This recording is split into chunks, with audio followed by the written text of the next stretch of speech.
What's up, guys? Welcome back. Or I should say, I'm back. You are watching Keto Rewind. I am Jess. Thank you for clicking on today's video.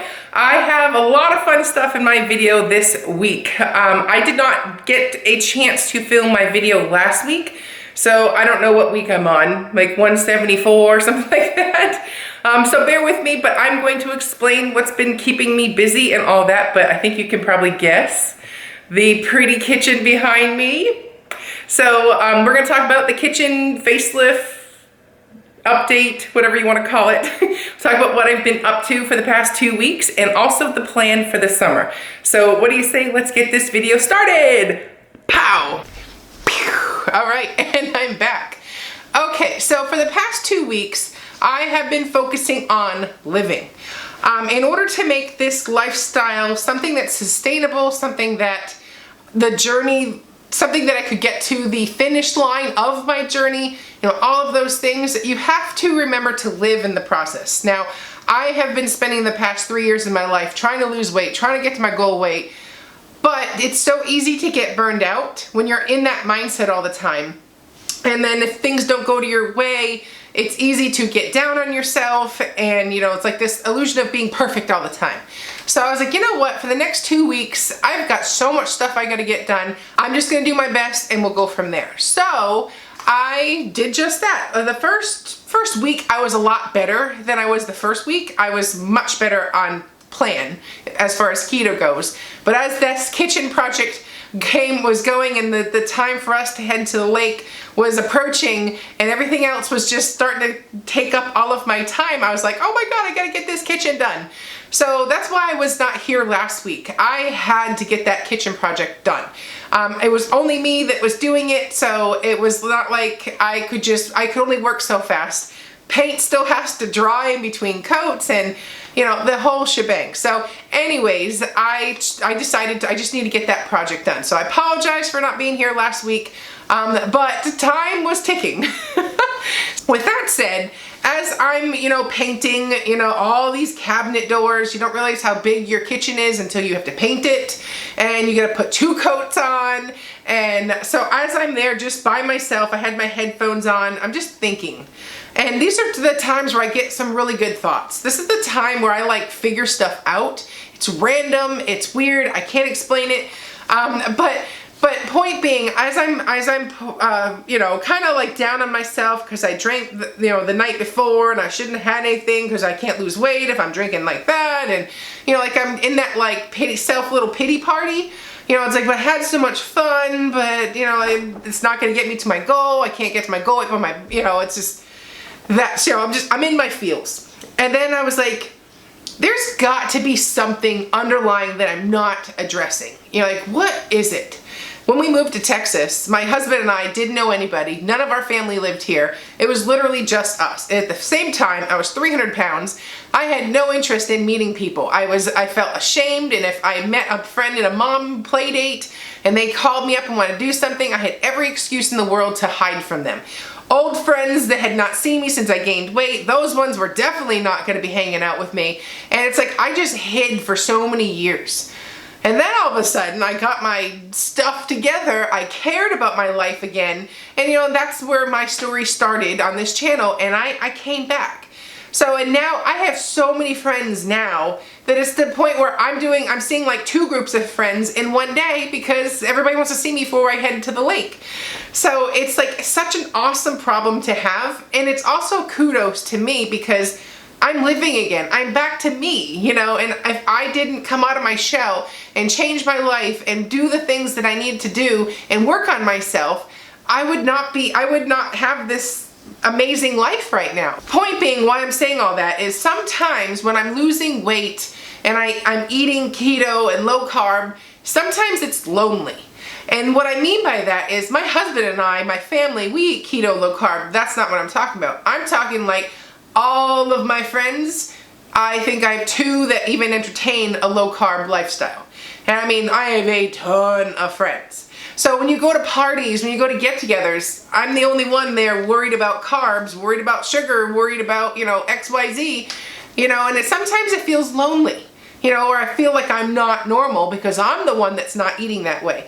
So, and that sometimes gets to me emotionally, like, it's like I can't mentality, like I can't eat that way, blah, blah, blah, blah. And that's like the pity party and the self-pity party. And it's just like, like I just wish I could be normal. I wish I could eat that way. I want to eat the standard American diet like everybody else does. But if I do that way, I get back to 300 pounds. It's just this self-revolving pity party, for lack of better words.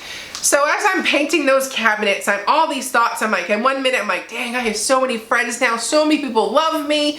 And then you have like well, I can't eat that way. And I always have to bring my own food to the party. I always have to watch my food. I gotta, and it's like, why? Like, what is going on here? Why am I having all these thoughts? What makes me not feel normal? I'm very normal. Like I'm actually eating a healthy way. I care about myself. So as I'm sitting there, I'm like, I know I am focusing on the things that I can't control and the I can't mentality versus what can you have, Jess? What makes you feel good? So it's like it dawned on me that the part of the reason I've been struggling in this whole journey is I wasn't addressing the mental issues before I started this journey. I went on the physical side. Oh, I could lose all this weight. I'll be fixed. Right? So then as I dive deeper in this journey, it's like, why do these pounds keep coming back? And it's like, oh, it's because I'm not dealing with the mental side of the weight loss journey. So it's like now I'm more aware and receptive when I have some type of a hurdle or obstacle. I'm just understanding the what's going on a deeper level. So when someone says you can't have something, you can't do something, I'm like, what? I can't, it makes me like, well, watch this, and so it's like I can't have it, but it makes me want it more. When I can't have it, it just eats at me. It's like, I want it, I want it, I want it, I want it, I want it. It's louder and louder. So, and then I resist it more. And then, so point being, I realized that I'm only focusing on things I can't have, instead of desiring the foods that I can have. So in a nutshell, it dawned on me that my focus is in the wrong place. And it's why it's making those things that I clearly don't feel good when I eat the standard American diet. I clearly am triggered and I can't control it when I'm eating a standard American diet. I emotionally, physically, like brain fog, all the things that come with eating that way that I choose, I'm like, ugh. When I do have that, or I cheat or I, go off plan, and then you switch to like eating the ketogenic lifestyle, the low carb lifestyle, and I feel so good. I've got so much energy. I look and feel my best, like emotionally, I'm just a better person. So what's the disconnect in the two things is where the focus is. I'm so hell-bent on I can't have those things that I forget about I can have all of this stuff, and it's just like I have to rewrite my mindset from I can't to I can. And I won't address this part of the obstacle until I do that. So when I originally was like, oh, let's do a fasting challenge this summer and all this stuff, I'm like, wait a second, time out. None of those fasting challenges, I'm still not gonna fix the problem if I don't address the issue. Like I'm just treating the symptoms. I'm not treating the cause, right? I'm not fixing the cause. So I know I said I was gonna do the fasting, alternate day fasting, all that stuff, but I'm switching it up and spending the summer on this one issue. And it's because this is a huge issue. How many times have you found yourself saying, oh, I can't have that? And that puts negative thoughts on all that. It makes you want it more. It's like, and how many times do you say, oh, I can have that? I never say that. Maybe I say that about butter. Oh, I can have all the butter I want, or I can have bacon. That might be the one or two exceptions, right? I want that same focus on I can't I want to overwrite my mindset to saying I can. So when I'm making my menus, my meal plans, all of the stuff for this summer, I want to be like, okay, here's a new week. Let's make the menu for the week. What can I have? And what do I want to have? What do I, and start making something that I want, that excitement for what I can have, instead of focusing on the negative, right? And what comes with it. So that is a huge hurdle that I'm gonna have to overcome. Because it's another one of those things that is going to take work, it's going to take time, and it's not something you can just snap your fingers and all of a sudden think that way, you know. And I really feel like that's going to help me not desire so much of the things I can't have, but instead focus on the choices I have before me, and I choose not to have those things because they make me feel so out of control and mess and, you know, humongous and all the things that those things do to me.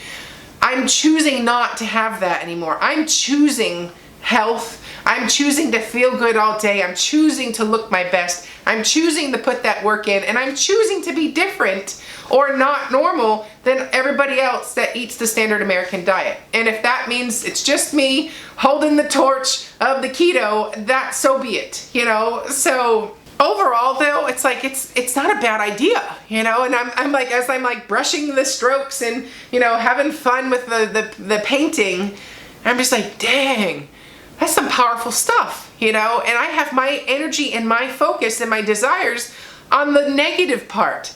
And no wonder I'm still struggling, you know? So it's like, it's time to rewrite those thoughts. I saw a bunch of like health gurus always call it like diet. And I'm kind of like, man, there's some sense to that. So that's what we're gonna be doing for June, July, and August, is literally changing the narrative into, I choose this, I want this, I can have this.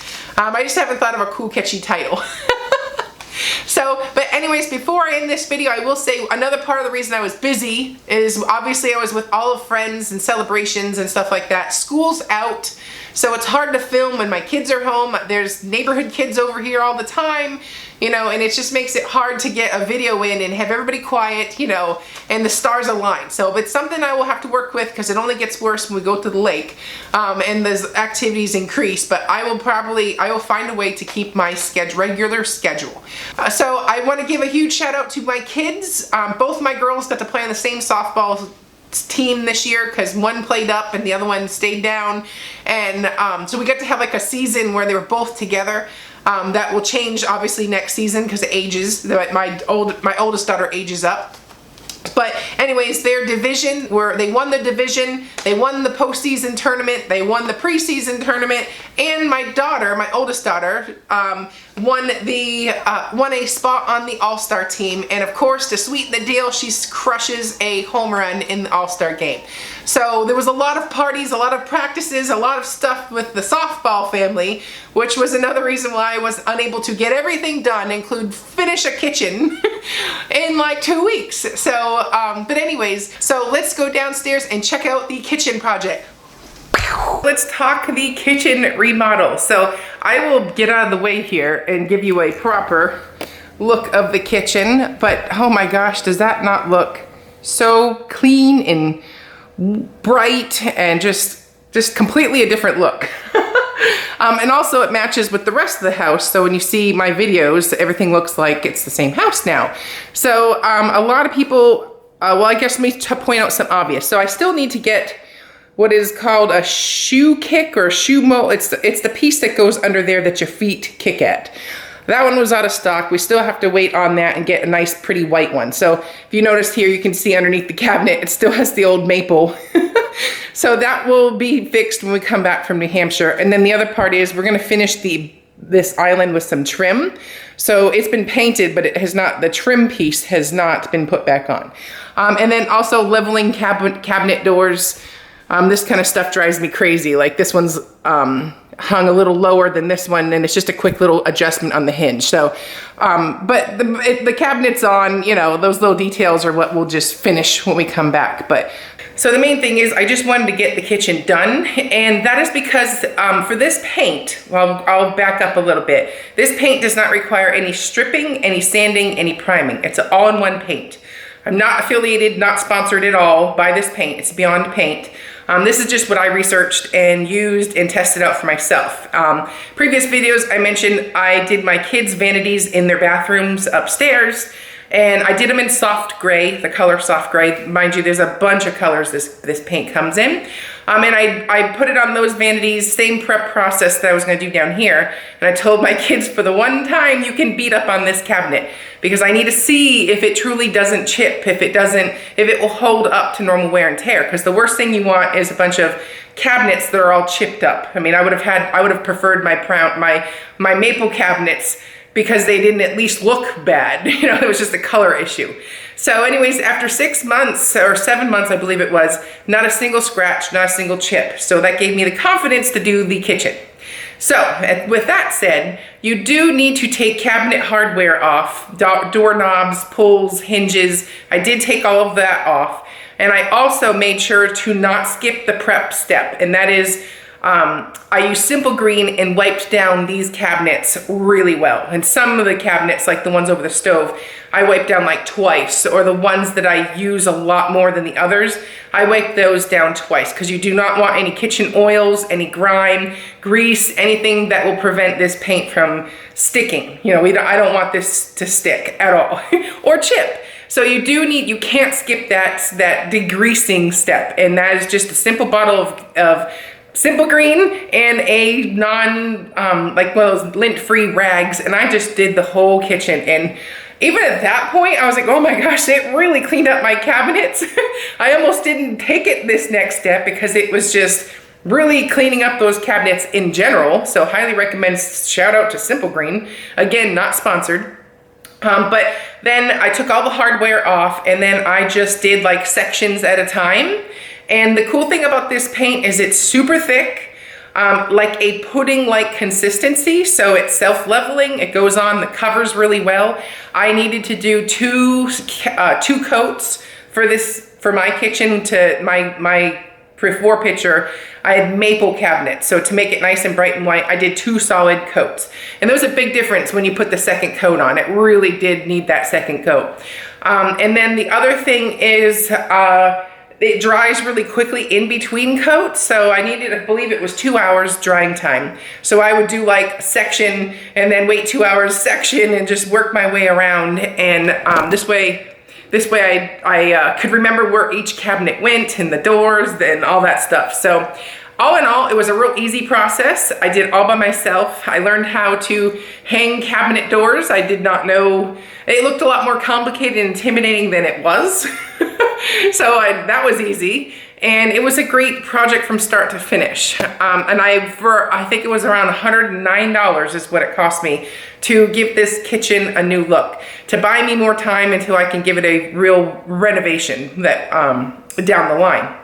So, and I think a lot of people probably want to see the finish. This is, I would call this an eggshell finish. It's a satin eggshell, so it has just like literally like the eggshell would probably be the best way to describe it. And it went on really easily and covered so well. So as for like the actual finish, my upstairs, my kids' cabinets in their bathrooms held up just fine to like scraping with nails. Those little tiny tests that I did on those cabinets. So I'm assuming this is going to be fine too. Now, the other thing I will say, it does take a little while for the paint to harden and cure. So that's why I did it before we left for New Hampshire, because while we're gone, it can get all hardened and cured and nobody's messing with it, you know. So if you're going to be home while you do this, make sure you take care of the cabinets until the time is up. So I think what I read was it needed like 7 days to harden, but 30 days to cure. So it's perfect time. No one's gonna be here beating on it, and it will be good and ready to take the brunt of the shenanigans when we return for the summer. So anyways, that is basically it. I am super proud of the job that I did and it looks great. So when we come back, we're gonna get new hardware for the door pulls and like just the knobs. We'll do that when we come back. I didn't have a time to go shop for something I wanted, and then we'll be adding that shoe kick or shoe mold pieces as well. So for the most part, it's done and it looks so good, and I'm thrilled to have this backdrop when I'll be filming my videos. So I'll link the Beyond Paint down in the description box below. I'm not affiliated at all. I'm not sponsored. This is just what I researched and did in my kitchen. I will, however, follow up in 6 months, maybe even a year, to tell you if there are still any chips, any scratches, how it held up. Because on the bathrooms upstairs, granted, yeah, you're not in there all day, but the kids did beat on it. But here, we're getting a lot more wear and tear here in the downstairs at the heart of the home. So I will fill you in on the durability and all that. But the main goal is I just want this to last like a year or two before I can fully afford a kitchen remodel the way I wanted to do it. So, yeah, that is it. Comment below if you like my new kitchen. Alrighty, well, if you enjoyed this video, please don't forget to give it a like, subscribe, drop a comment down below, and I should say, I'm gonna aim to keep my schedule at Monday, but if it doesn't show up by Monday, it'll be Tuesday. So anyways, I hope you enjoy this video, and I will see you at the lake, probably with some familiar faces. So I'll see you at the next one. I'm Jess, you're watching Keto Rewind. Bye-bye! Pow!